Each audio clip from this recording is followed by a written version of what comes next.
La pluie frappait les fenêtres de la mansarde Montesinos, comme des larmes du ciel cet après-midi gris de novembre.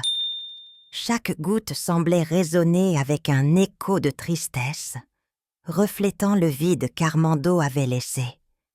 Il y a exactement 40 jours, un nombre significatif dans notre tradition, que nous avons enterré Armando dans le mausolée familial du cimetière général.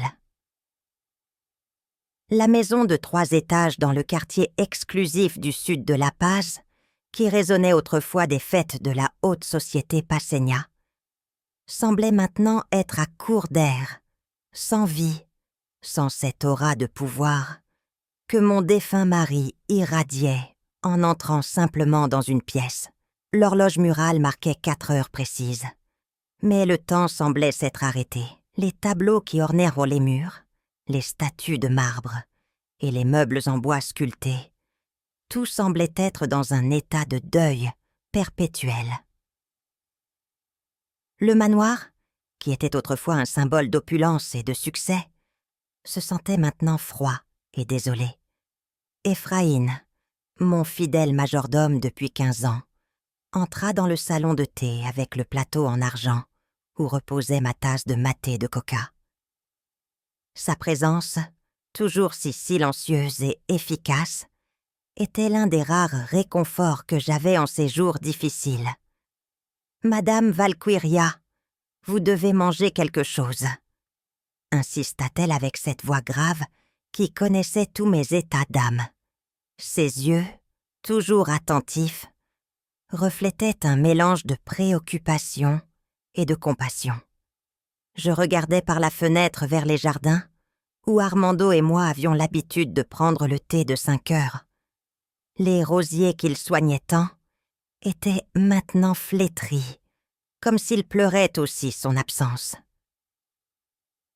Les feuilles tombées et les pétales fanés étaient un rappel constant de la vie qui était partie. « Ephraïn, appelle les enfants de Solange, qu'ils viennent passer quelques jours. La maison a besoin de vie. » dis-je avec un soupir. Ce n'était pas seulement de la nostalgie. C'était ce besoin viscéral de combler le vide, laissé par un homme comme Armando Montesinos, propriétaire de la plus grande chaîne de supermarchés de Bolivie, dont la présence remplissait chaque recoin de ce manoir, de 1200 mètres carrés. La maison, avec ses vastes couloirs et ses chambres pleines de souvenirs, semblait murmurer des histoires du passé.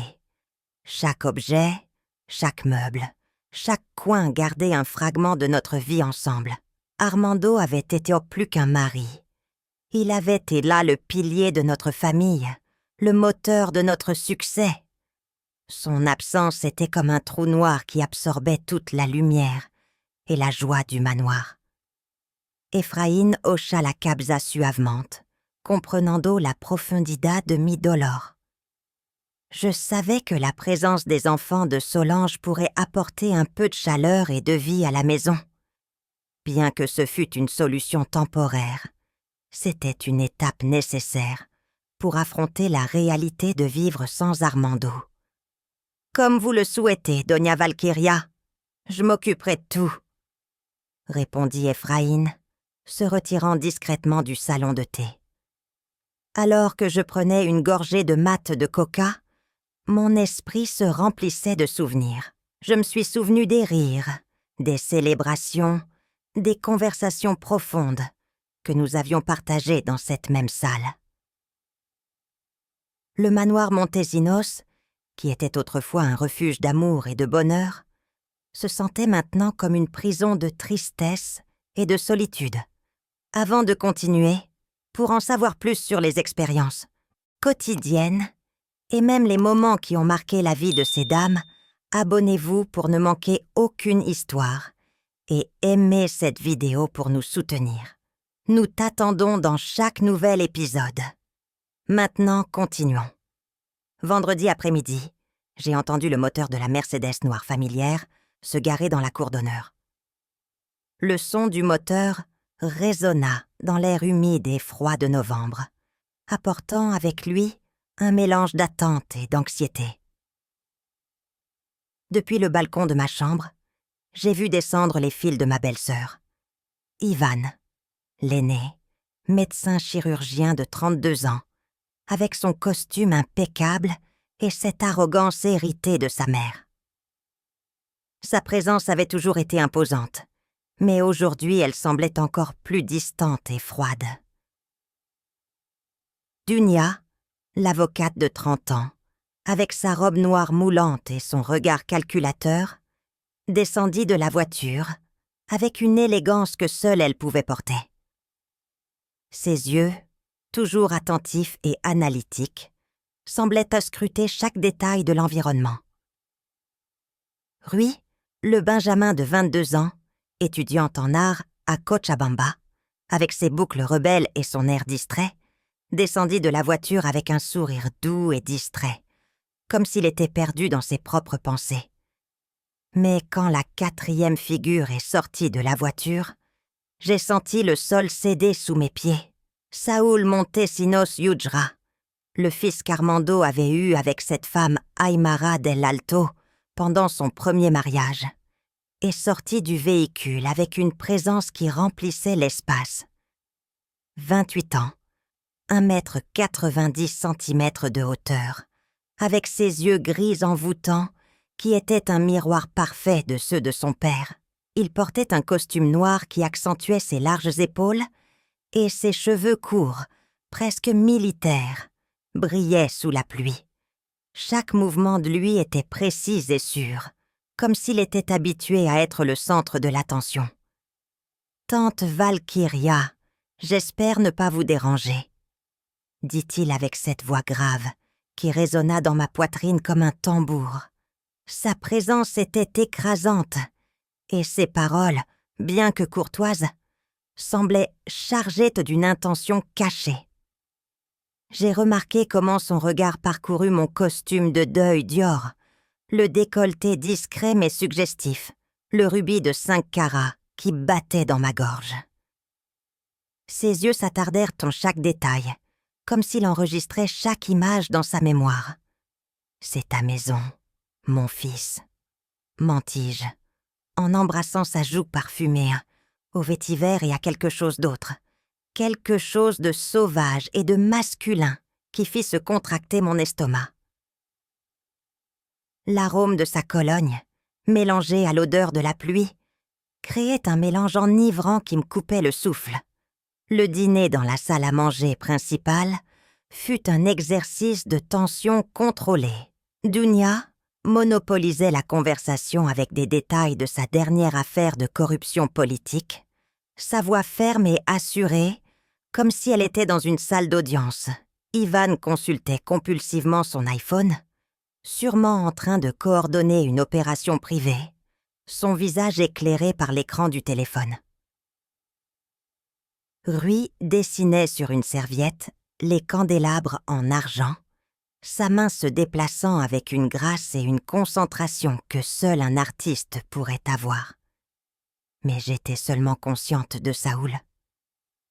De la façon dont ses longs doigts entouraient le verre de vin rouge, avec une délicatesse qui contrastait avec son apparence forte et sûre, de comment son regard se posait sur ma bouche chaque fois que je portais la cuillère à mes lèvres, faisant battre mon cœur plus vite, de comment son pied a effleuré le mien sous la table, et je ne l'ai pas retiré. Le contact, bien que subtil, était électrique, et je sentis une vague de chaleur parcourir mon corps. « J'ai besoin d'air », murmurai-je, laissant la serviette sur la nappe en lin irlandais. La nécessité d'échapper à la tension dans la salle à manger était écrasante. Je me suis levée de la table et je suis sortie dans le jardin d'hiver, mon refuge depuis la mort d'Armando. Le jardin sentait la terre mouillée et les orchidées, et les gouttes de pluie tambourinaient contre le verre, créant une mélodie apaisante. J'ai essayé de calmer le feu qui me parcourait les veines, mais la présence de Saúl était indéniable. Je ne fus pas surpris d'entendre ses pas. Je ne fus pas surprise de sentir ses grandes mains arrêter les miennes. Son toucher était chaud et ferme, et je ressentis un mélange de peur et de désir. « J'ai toujours su que tu étais belle », murmura-t-il contre ma nuque, me retirant le gant noir avec les dents, dans un geste qui me fit frissonner. Son souffle sur ma peau était comme un feu qui me brûlait de l'intérieur. La proximité de son corps, l'intimité de son geste, m'ont laissé sans voix. Le premier baiser a eu lieu entre les fougères géantes qu'Armando a importées du Brésil. C'était rapide, humide, avec un goût de Malbec et de culpabilité. Ses mains m'ont brusquement tourné contre le mur de verre, tandis que sa bouche descendait sur mon cou. La sensation de sa bouche sur ma peau, la pression de son corps contre le mien, était écrasante. Le désir et la culpabilité s'entrelacèrent dans un mélange d'émotions qui me laissèrent sans souffle. « C'est mal », gémis-je, tandis que mes doigts s'accrochaient à ses épaules. La lutte intérieure entre ce que je savais être juste et ce que mon corps désirait était intense. Mais à ce moment-là, rien d'autre n'importait. Il n'existait que la sensation de ses lèvres sur ma peau, la force de ses mains et le feu qui nous consumait tous les deux. « Rien qui se sente aussi bien ne peut être mal », répondit-il, mordillant le décolleté de ma robe. Ses dents effleurèrent doucement ma peau, envoyant une vague de plaisir parcourir mon corps. La tension entre nous était palpable, et chaque toucher, chaque mot, ne faisait qu'intensifier le désir que je ressentais. À 2h17 du matin, alors que la maison dormait, je descendais pieds nus l'escalier en marbre italien, évitant les marches qui craquaient. Chaque pas était une danse prudente, un jeu d'équilibre entre la prudence et le désir. Saül m'attendait parmi les tomes de droit commercial qui avaient appartenu à son père, buvant du cognac français directement à la bouteille en cristal taillé. La douce lumière de la bibliothèque illuminait sa silhouette, le faisant paraître comme un dieu sombre et mystérieux. La troisième nuit, quand ses mains expertes déboutonnèrent ma chemise de nuit en soie italienne, je lui demandai ce que je voulais savoir depuis des jours. « Depuis combien de temps désires-tu cela ?» Il a ri contre ma peau, ses dents blanches brillant dans la pénombre. Son rire était profond et résonnant, rempli d'un mélange de plaisir et de luxure. « Depuis mes 16 ans, quand je suis venu te demander de l'argent pour l'université et que je t'ai vu te baigner dans la piscine. » Ce soir-là, je me suis masturbée dans la salle de bain des invités en imaginant que c'était toi qui me touchais. Ces paroles obscènes ont attisé le feu qui grandissait dans mon ventre. La confession, bien qu'audacieuse, n'a fait qu'augmenter mon désir. Savoir que j'avais été dans ses pensées, que je l'avais excité, était une sensation enivrante.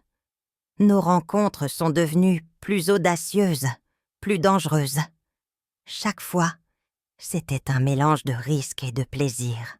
Une danse dangereuse où le danger ne faisait qu'augmenter l'excitation. Dans la salle de service, où il m'a poussé contre les planches à repasser pendant que les employés dormaient à l'étage. Le risque d'être découvert ne faisait que rendre cela plus excitant. Le son de nos respirations haletantes et de nos gémissements étouffés se mêlait au bruit sourd des fers à repasser. Dans la Mercedes-Benz S-Class d'Armando, avec mes bas en dentelle française déchirés suspendus au rétroviseur comme un trophée, l'odeur du cuir et le luxe de l'intérieur de la voiture ne faisaient qu'augmenter la sensation de transgression et de désir. Devant le portrait à l'huile d'Armando dans la bibliothèque, où Saül a étouffé mes gémissements avec sa bouche, tandis que son père nous observait depuis le tableau, avec ses yeux gris qu'ils partageaient tous les deux. La présence d'Armando, bien que seulement en peinture, ajoutait une couche de complexité et d'excitation à nos rencontres. Savoir que nous défions sa mémoire ne faisait qu'intensifier le désir. C'est Dounia qui nous a trouvés. Elle est entrée dans la bibliothèque à la recherche du code civil pour préparer un dossier et nous a vus, moi à genoux entre les pages ouvertes du livre, Saül derrière moi avec mon collier de perles naturelles, enroulé autour de ses doigts bronzés. La scène était un mélange d'érotisme et de transgression, et l'expression de choc sur son visage était inoubliable. « C'est un sacrilège !» cria-t-elle, brisant le vase Ming en porcelaine bleue contre le sol en marbre. Les fragments de porcelaine se sont répandus sur le sol, reflétant la destruction de l'illusion de normalité que nous avions essayé de maintenir. Saül, au lieu de se sentir honteux, a ri, avec ce rire guttural qui m'excitait tant, tout en m'aidant à me relever. Son rire était un mélange de défi et de satisfaction, comme s'il savourait le chaos qu'il avait créé. « Non, cousine, c'est un héritage », dit-il avec un sourire qui était un mélange d'arrogance et de plaisir. Ces mots furent comme un coup, une affirmation de son droit à revendiquer ce qu'il considérait comme sien, y compris moi. Aujourd'hui, alors que j'écris cela depuis ma suite au Ritz de Paris, Saül gère les entreprises qui appartenaient autrefois à son père. Les cousins ne nous parlent pas, mais chaque 15 novembre, anniversaire du décès d'Armando, il vient présenter ses respects. Et moi, je laisse la porte de la serre ouverte. La routine, bien que dangereuse, est devenue une nécessité, une façon de rappeler l'intensité de la vie et du désir, parce que le veuvage m'est cher, à ses compensations, et parce que parfois, le meilleur hommage à un mort est de vivre avec la même intensité qu'il l'a fait. La vie est courte et le désir est une force puissante qui nous pousse à chercher le plaisir et l'émotion, même dans les endroits les plus inattendus. Merci de nous avoir accompagnés dans ce voyage d'émotions. Souviens-toi que ton soutien signifie beaucoup pour nous. Si cette vidéo t'a plu, n'hésite pas à la liker et à la partager. Nous avons encore beaucoup d'histoires passionnantes à raconter. Ne les manque pas, ne les manquez pas. Abonnez-vous et activez la cloche de notification. Abonne-toi et active la cloche de notification. À la prochaine.